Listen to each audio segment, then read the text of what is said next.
그동안 평안들 하셨습니까? 이제 7월인데 마치 8월 더위를 겪고 있는 듯한 그런 느낌이 듭니다. 계속해서 이제 더위가 더 기승을 부릴 텐데요. 항상 이 더위 속에서도 건강 지키시고 또 생기 넘치는 그런 신앙생활을 하실 수 있도록 주님께서 여러분에게 풍성한 은혜를 베풀어 주시기를 주님의 이름으로 축원드립니다. 아멘. 주님께서는 지난주에 제자들의 마음가짐이라고 하는 그런 가르침을 저희들에게 주셨는데요. 오늘도 이제 세상에 나가야 될 저희들에게 이 세상에 나가서 주님의 자녀답게 그렇게 살아가라는 그런 당부를 우리에게 전해주고 계십니다. 그래서 오늘은 주님께서 파견하셨다라고 하는 제목으로 함께 은혜를 나누고자 합니다.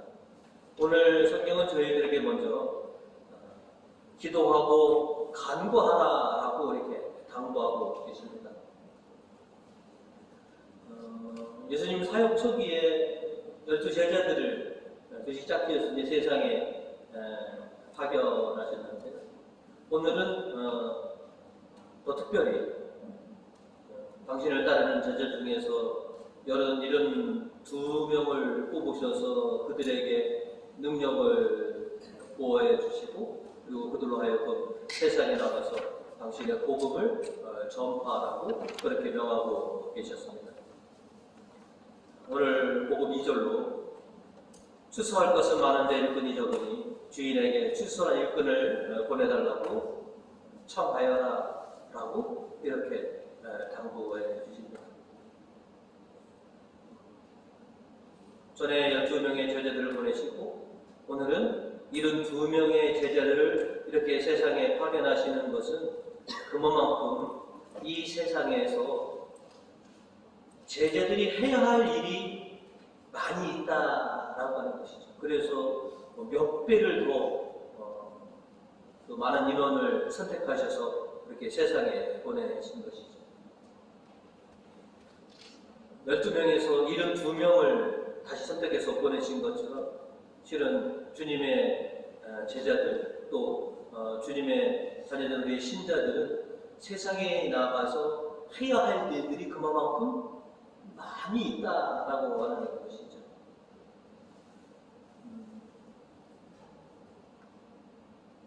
신자로서 우리가 세상에서 감당해야 할 많은 일들이 존재합니다.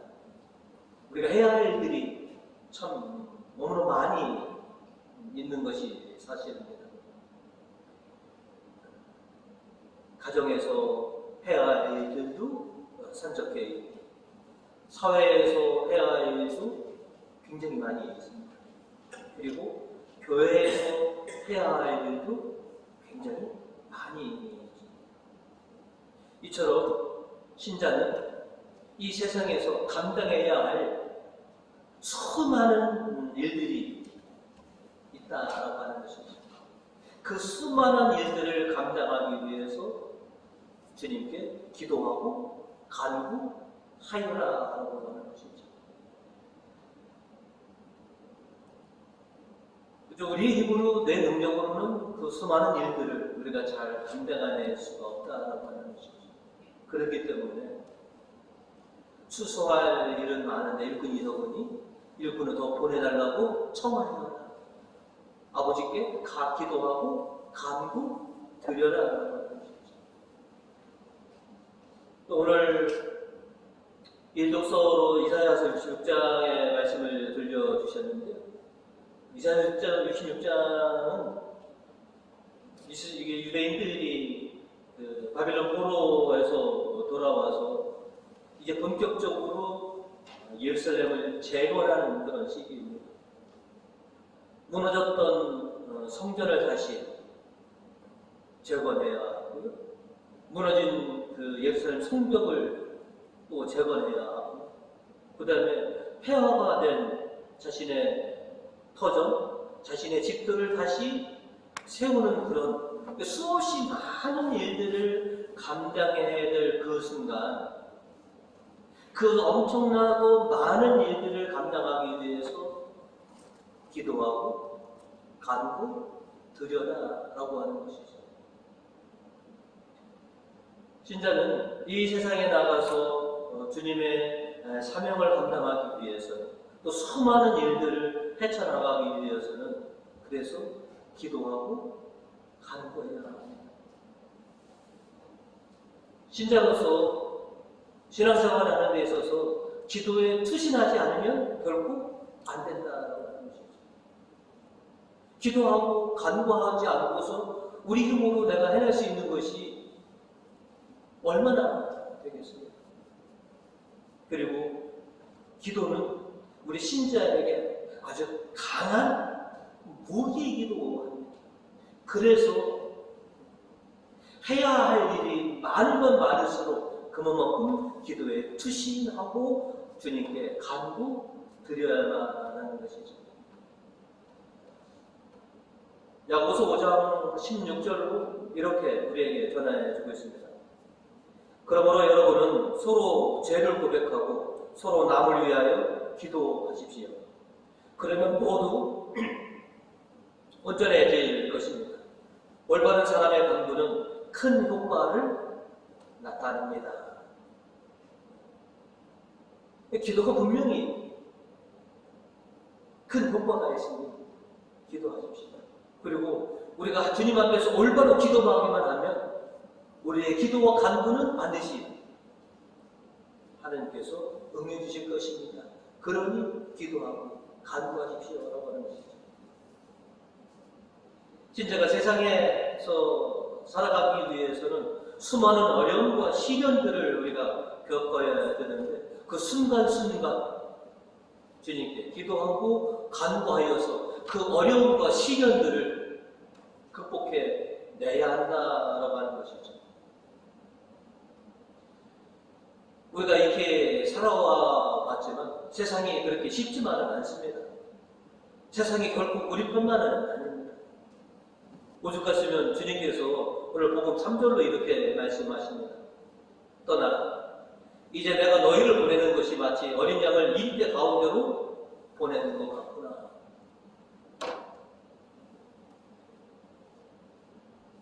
순하디 순한, 착하디 착한 당신의 제자들을 세상에 보내는 것이 이리떼 가운데 보내는 것 같구나. 그럼 어떤 분도 그러면 안 보내시면 되죠. 그 이리떼 속에 왜 이렇게 순진한 어린 양을 보내십니까? 그런데 가서 주님의 사명을 감당해야 하기 때문에 그래서 보내는 것입니다. 수많은 어려움과 시련과 고통을 당할 것을 알면서도 그래도 가서 하나님 나라가 다가왔습니다. 복음을 전하기가 필요하기에 그래서 안쓰럽고 안 됐지만 보내는 것입니다.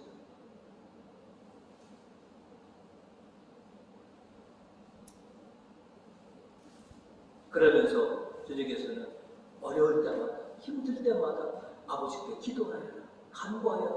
그러면 아버지께서 너희에게 힘과 능력을 더해 주셔서 이 모든 일들을 너희가 잘 감당할 수 있게 해 주실 것이니 부디 가서 참고 견디어라. 이렇게 사명을 주고 보내는 것입니다. 그리고 우리에게 협조자 성령을 보내주셔서 우리를 인도해 주시고 도와주셔서 우리로 하여금 주님께서 우리에게 주신 이 사명들을 잘 감당해낼 수 있도록 그렇게 응원해 주시는 것이죠. 우리가 힘들면 힘들수록, 어려우면 어려울수록 우리에게 위로와 은혜를 베풀어 주시는 분이 바로 주님이십니다. 힘들지, 어렵지, 고통스럽지, 참고 견뎌라. 이겨낼 수 있다. 능히 할 수 있다. 그래서 지금껏 여러분 어렵고 힘든 일이 있을 때마다 주님께 기도하고 간구하셨고 수많은 그런 은혜들을 여러분이 체험하셨고 또 주님의 사랑의 위로들을 받아오셨습니다. 오늘 이사야서 13절과 14절은 이렇게 전하고 있습니다. 어미가 자식을 달래듯이 내가 너희를 위로하리니 너희가 예루살렘에서 위로를 받으리라. 내가 너희를 위로해 주. 예루살렘에서, 아니 이 성전에서 내가 너희에게 위로를 내리리라라고 하는 것이죠. 14절. 이를 보고 너희의 마음이 흐뭇하며 뼈 마디가 새로 돋은 풀잎처럼 싱싱하게 되리라. 우리가 지금도 그려온 것처럼 어렵고 힘들고 고통스러울 때, 주님께 기도하고 간구할 때 주님께서 우리에게 무한한 사랑의 위로를 내리셨고 또 풍성한 은혜를 베풀어 주셨습니다. 그러니 주님을 믿고 이 세상에서 주님의 신자답게 그렇게 우뚝 서 있어라. 너희가 어렵고 힘들고 고통스러울 때 내가 너희를 위로해 주고 내가 너희에게 나의 무한한 은혜를 내릴 테니 힘들면 나를 찾아.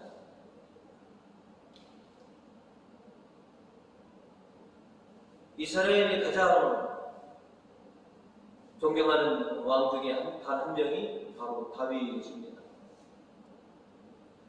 다윗은 정말로 여러분이 아시는 것처럼 산전수전 공중전을 다 겪은 인물입니다. 참으로 참담함의 그 깊은 불안까지 떨어졌던 인물입니다. 이 다윗이 왕이 되었을 때, 전쟁이 나설 때마다 다윗은 하나님께 기도했습니다. 그리고 하나님의 응답을 받고서 비로소 전쟁에 나가고 나가는 전쟁 모두를 승리로 이끌었습니다. 그 다윗이 수많은 위기와 전쟁 앞에서 늘 하나님께 기도하고 간구하여서 자신이 수많은 전쟁을 치러내고 결국 승리한 것처럼 주님께서 우리도 다윗처럼 그러하시기를 바라고 계십니다. 여러분, 흔히들 산전수전 다 겪으셨다고들 말씀들 하고 계십니다. 하지만 또 우리가 겪어야 할 수많은 어려움과 시련들이 또 놓여 있습니다.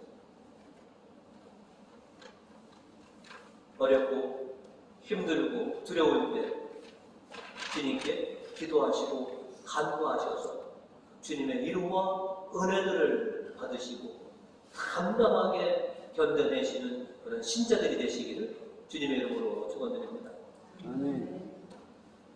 그리고 정말 감사한 것은 내가 힘들고 내가 고통스러울 때 나를 위해서 함께 싸워주고 기도해 줄 수 있는 동료가 있다라고 하는 것이 굉장히 큰 기쁨입니다.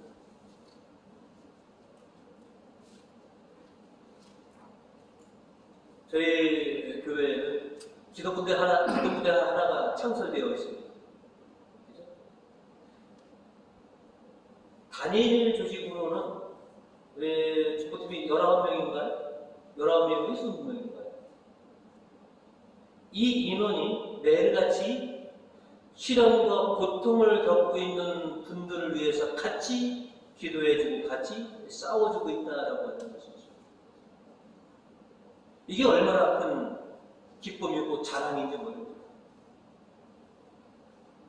여러분들도 다른 교회 교인들에게 보시면 우리 교회에 기도팀이 19명이나 있어. 그 19명이 내가 요청할 때마다 나를 위해서 함께 기도해주고 함께 싸워주고 있어. 굉장히 큰 힘이고 굉장히 큰 능력입니다.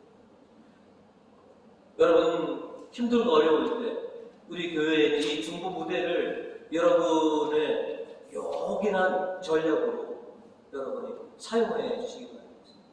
여러분이 요청만 하시면 그 중보팀이 언제든지 여러분이 이제는 그만하셔도 됩니다 라고 하는 말이 떨어질 때까지 함께 기도해 주시고, 그래서 나 혼자 기도하고 나 혼자 싸우는 것이 결국 아니라라고 하는 것이죠. 그래서 이 여호수아 중보팀과 더불어서 여러분이 이 세상에서 수많은 색깔들을 잘 견뎌내시는 우리 교우님들 되시기를 주님의 이름으로 축원드립니다. 아멘. 오늘 성경은 저희에게 두 번째로 복음을 일러 주어라 라고 우리에게 당부하고 계십니다. 예수님께서 72 제자를 선택하시고 그들에게 권능과 권세를 주시고 이 세상에 나가서 하나님 나라가 다가왔다, 이 복음을 선포하라고 이렇게 명하셨습니다. 오늘 복음 9절로 그 동네 병자들을 고쳐주며 하나님 나라가 그들에게 다가왔다고 전하여라 라고 이렇게 명하셨습니다. 제자들은 예수님께서 명하신 대로 또 주님의 보여진 권세와 능력을 드러내면서 하나님 나라가 다가왔다라고 선포해야 하는 것입니다. 또 복음을 받아들이는 자들만, 받아들일 것 같은 사람에게만 전하는 것이 아니라 복음을 반대하는 이들에게도 기꺼이 복음을 선포해야 한다라고 하는 것이죠. 복음 11절로 당신네 동네에서 묻은 발의 먼지를 당신들한테 털어놓고 갑니다. 그러나 하나님 나라가 다가왔다는 것만은 알아두시오 하고 일러 주어라 라고 그렇게 제자들에게 당부하시는 것이죠. 우리는 이 세상에 있는 모든 사람들에게 하나님 나라가 다가왔다고 일러 주어야 할 사명을 받은 사람들이라는 것이죠. 우리가 복음을 전했을 때 반응을 보이는 그런 사람들에게만 전하는 것이 아니라 전혀 반응이 없거나 그거를 반대하는 사람에게도 내가 분명히 전했습니다. 하나님 나라가 다가왔다는 이 사실만큼은 분명히 알아두셔야 합니다. 라고 이렇게 전하는 이런 사명이 우리에게 있다라고 하는 것이죠.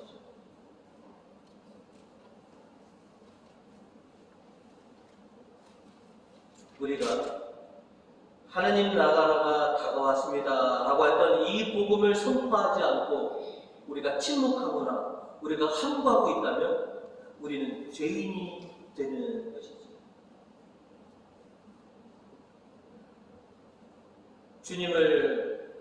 주님의 복음을 전하는 우리가 기꺼이 이 사명을 충실하게 수행해야지만 누군가가 복음을 들을 수 있다라고 하는 것이죠. 우리가 함구하고 우리가 침묵한다면 그 어디에서도 복음은 울리지가 않는다라고 하는 것이죠. 그래서 복음은 중단 없이 쉼 없이 계속 선포돼야 한다라고 하는 것이죠. 바울의 사도가 갈라디아 교인들에게 오늘 7절과 8절로 이렇게 말씀하십니다. 잘못 생각하지 마십시오. 하나님은 조롱을 받으실 분이 아니십니다. 사람은 무엇을 심든지 자기가 심은 것을 그대로 거둘 것입니다. 너희가 복음을 뿌리면 복음의 결실을 얻을 것이고 너희가 침묵한다면 아무것도 거둘 수가 없을 것이다 라고 하는 것이죠.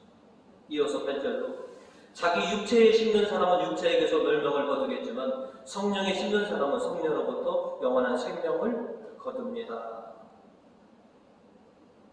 지금 어디에 무엇을 뿌리고 계십니까? 무엇을 지금 선포하고 계십니까? 라고 하는 것이죠.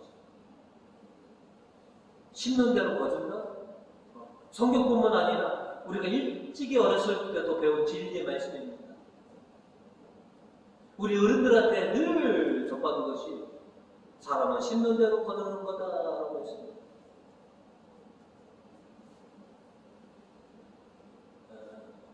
지난 6월달에 보면 상반기에 수확이 다 이루어지는 달이 6월입니다.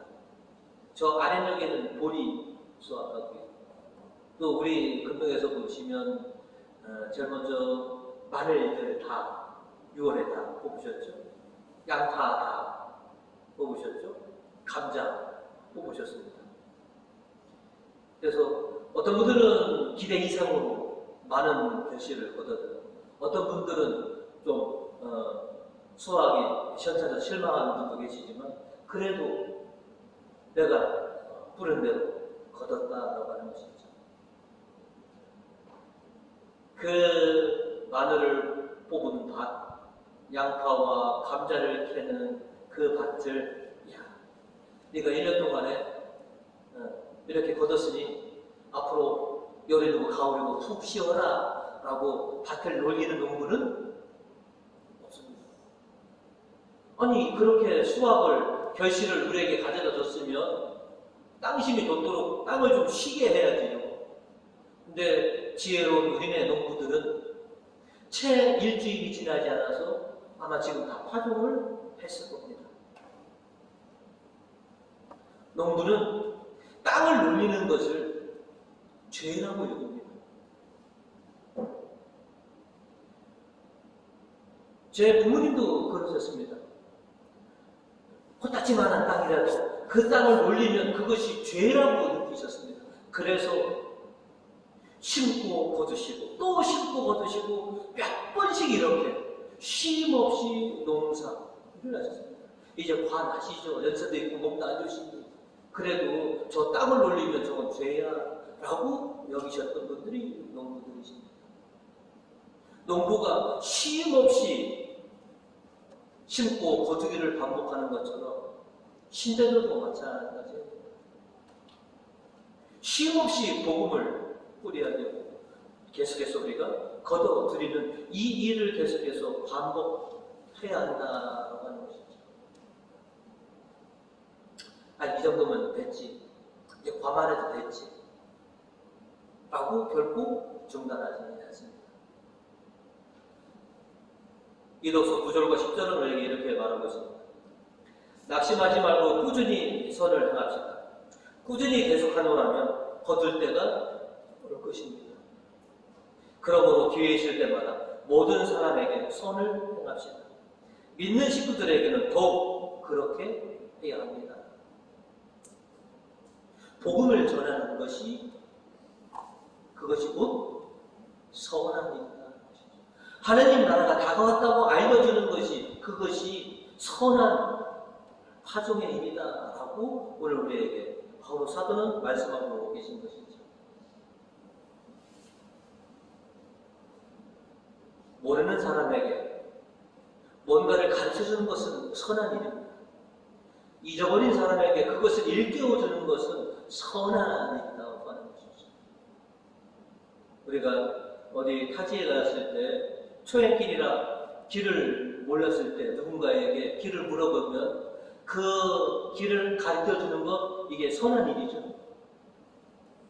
그리고 해야 할 일을 까먹었을 때 그것을 일깨워주는 것. 아유, 나 깜빡했네. 고마워. 이게 선한 일이라는 것이죠. 복음을 모르거나 복음을 전하는 것을 잊어먹은 사람에게 그것을 다시 일깨워주는 것은 이것은 선한 일을 하는 거다라고 하는 것이죠. 이제 이쯤 되면 우리 교님들은 속으로 이렇게 생각합니다. 우리가 안 해봤던데요? 우리가 복음을 안 전해봤던데요? 말을 안 들어요. 흔히들 그럽니다. 아유, 우리 애들은요, 마이롱킹입니다. 우이독경입니다. 그냥 내가 여태까지 해더라도 그저 한 귀로 듣고 한 귀로 흘려보내는 것 같습니다. 소기의 경혈을 같습니다. 그래서 하도 하다가 지쳐서 지금 쉬고 있습니다.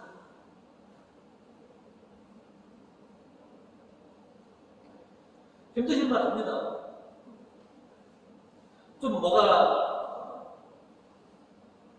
생명이 움트는 기미가 보이더라도 좀 계속 할 텐데 이거는 몇 년, 몇십 년을 아무런 반응이 없는 것처럼 그러고 있으니 이 지칠만도 하더라는 것이죠. 그런 우리들에게 과거사는 벌어진 겁니다. 꾸준히 계속 하십시오. 언제까지? 생명이 움틀 때까지. 생명이 돌 때까지 계속 하셔라라고 하는 것이죠.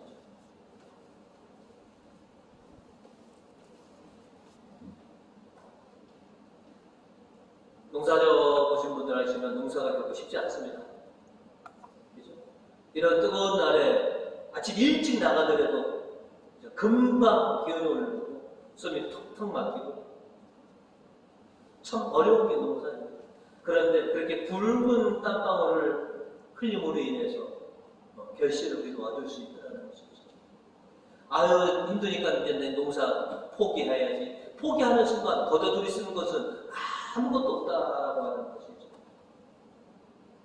농사가 쉽지 않은 것처럼 복음을 전하는 일도 결코 쉽지 않습니다. 분명히 씨앗을 뿌렸는데 이게 움틀 기미를 보이지 않고 있어서 때로는 여러분 씨앗도 파보기도 합니다. 이게 결국 죽었나? 근데 안에까지는 보면 수분이 있고 아직 살아있다는 거죠. 왜 그러느냐? 때가 돼야지만이. 저는 이렇게 제가 이제 짧은 상업 생활하면서 그럽니다. 신자들은 마치 산삼 같습니다. 아무데나 나지 않고요. 산삼은 온도와 환경이 맞지 않으면 오래 땅속에서 뭐냐면 잠을 잡니다. 우리 성공의 교님들이 꼭 산삼 같으십니다.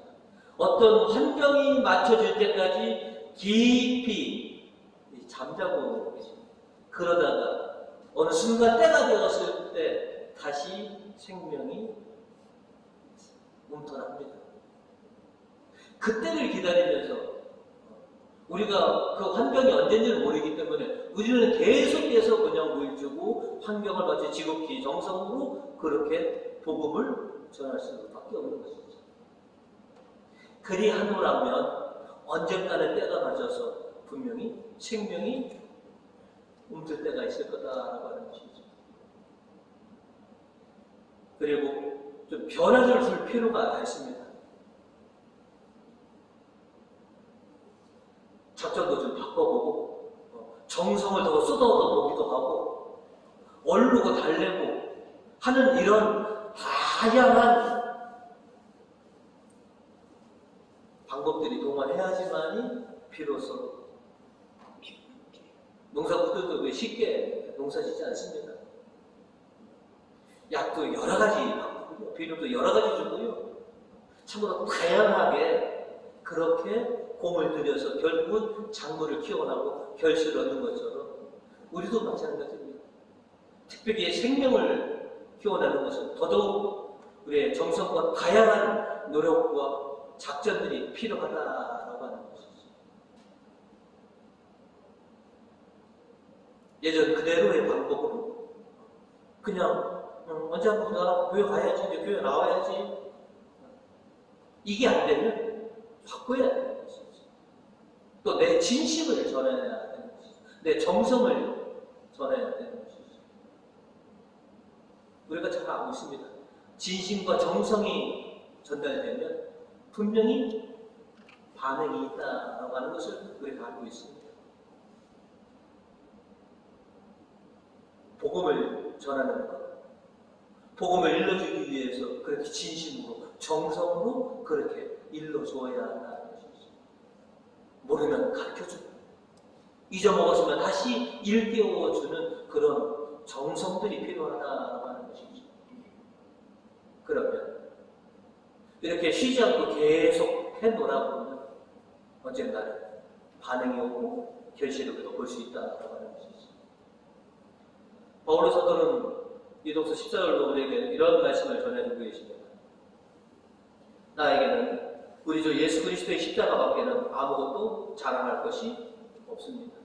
오직 내 입에서는 오직 예수님만 찬양하고 오직 나는 주님만을 찬양할 것입니다. 로마 시민권자이고 완전한 그 바리사의 정통 바리사이고 자랑할 것이 굉장히 많은 바오로지만 내가 오직 자랑할 수 있는 것은 오직 주님만입니다. 우리들은 얼마만큼 주님을 자랑하고 주님을 찬양하며 살아가고 있느냐 하는 것이죠. 골프 좋아하시는 분 3명이 모이면 무슨 얘기를 나누시느냐? 골프 얘기하고.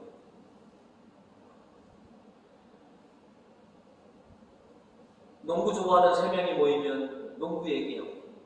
장사꾼 3명이 모이시면 장사의 꽃을 피웁니다. 정치 좋아하시는 3분 모이면 보통 정치판 얘기만 합니다. 신자 3명이 모이면 무슨 얘기 하실까요? 여러분 3분만 모이시면 무슨 얘기 하십니까? 하나님 얘기 하십니까? 아니면 세상 얘기만 하십니까? 가족 얘기만 하십니까? 어느 교수님은 그럽니다. 내가 나가서 세상에서 신앙의 얘기, 영적인 얘기 나눌 사람이 없어서 그래서 성당에 옵니다. 비로소 성당에 와야지 하느님 이야기 나누고 영적인 이야기를 나눠서 내가 그래서 저는 성당에 옵니다. 여러분도 그러시죠? 세상에서 신앙의 얘기, 영적인 얘기 나눌 사람이 없어서 그래서 신자들을 찾아서 이 성당에 옵니다. 오늘도 여러분 그래서 주님 앞에 나오신 줄 믿습니다. 내 입에서 어떤 자랑이, 어떤 이야기가 나가느냐. 옛날에 그렇습니다. 교회에 대해서 잘못된 얘기, 흠된 얘기를 쭉 해놓으면 그거를 듣는 사람에게 너 우리 교회 나와라고 한다면 내가 그 교회를 왜 가? 네가 그렇게 흉보고 잘못된 교회를 왜 나보고 나오라고 그래? 그런데 우리 입에서 늘 교회에 대한 자랑, 교회에 대한 자랑이 넘치면 너 우리 교회 나와 그래. 이렇게 되는 것이죠. 내가 내 일상의 언어가 내 주변에 있는 특별히 내 가족들에게 어떤 이야기가 들려졌느냐는 것이죠. 이제 우리가 무엇을 자랑해야 할지, 우리 입에서 뭐가 선포되어야 하는지, 세상의 이야기들은 우리 주변에 있는 사람들이 그냥 TV를 들은 뭐든지 그냥 세상 얘기는 내가 굳이 안 해도 다 듣습니다. 그러나 오직 주님에 대한 얘기는, 하느님에 대한 자랑은 오직 여러분의 입에서만 선포된다는 것을 우리는 알아야 한다는 것이죠. 그래서 우리를 세상에 주님께서 내보내시는 겁니다. 내가 나가서 내 얘기를 자랑하여 하느님 나라가 왔다고 일깨워 주어라라고 하는 것이죠. 이게 우리가 감당해야 될 사명이라는 것이죠. 때로는 한계에 부딪힌 것 같기도 하고 아무런 반응이 없는, 믿음조차 하지 않는 그런 참담한 속에서도 계속해서 꾸준히 복음을 전하라라고 하는 것이죠. 그러면 언젠가 때가 될 것이다. 너의 그 수고가 분명히 결실을 볼 날이 있을 거다라고 오늘 확답해주고 계십니다. 이제 아무것도 모르는 이 세상의 사람들, 정말로 가장 소중한 것을 까먹으신 분들에게 다시금 그들을 일깨워 줄 수 있도록 여러분이 주님을 잘 알려드리는 그런 전령들이 되어주셔서 믿음의 결실들을 수확해내시는 그런 우리 교우님들 되시기를 주님의 이름으로 축원드립니다.